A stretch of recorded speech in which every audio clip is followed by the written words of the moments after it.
ওকে, so আজকে আমরা একটা খুব easy oil and water trick শিখবো।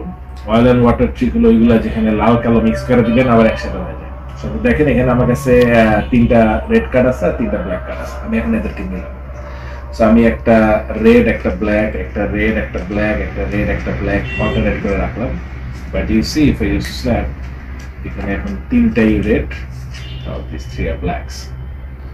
চলেন শিখে ফেলাই, খুব ইজি ট্রিক। ওকে, তো আপনি এরকম তিনটা করে কার্ড দেখাবেন, তিনটা রেড তিনটা ব্ল্যাক। তো যখন আপনি রাখবেন তখন আপনি আপনার বাম হাত দিয়ে এই ডান হাতের যে তিনটা কার্ড ছিল তার যে সবার নিচের কার্ডটা এই বাম হাতের থাম্ব দিয়ে এটাকে এই পাশে নিয়ে নেবেন, আর পিছন দিয়ে আপনার ডান হাতের যে মিডল ফিঙ্গার আছে এটা দিয়ে বাম হাতের যে প্রথম কার্ডটা সেটাকে ডান হাতে নিয়ে নেবেন।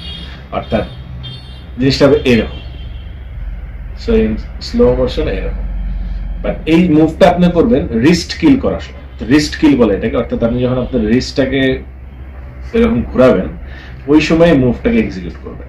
ওকে, সো লাইক দিস আপনি দেখাচ্ছেন, আপনি যখনই কার্ডগুলো রাখবেন ঠিক সেই সময় এক্সিকিউট করে রাখবেন। এটা হলো ফার্স্ট থিং। সেকেন্ড থিং হলো আপনি অলওয়েজ বাম হাতটা আগে শুরু করতে হবে, অর্থাৎ বাম হাতের কার্ডটা অলওয়েজ আগে রাখবেন।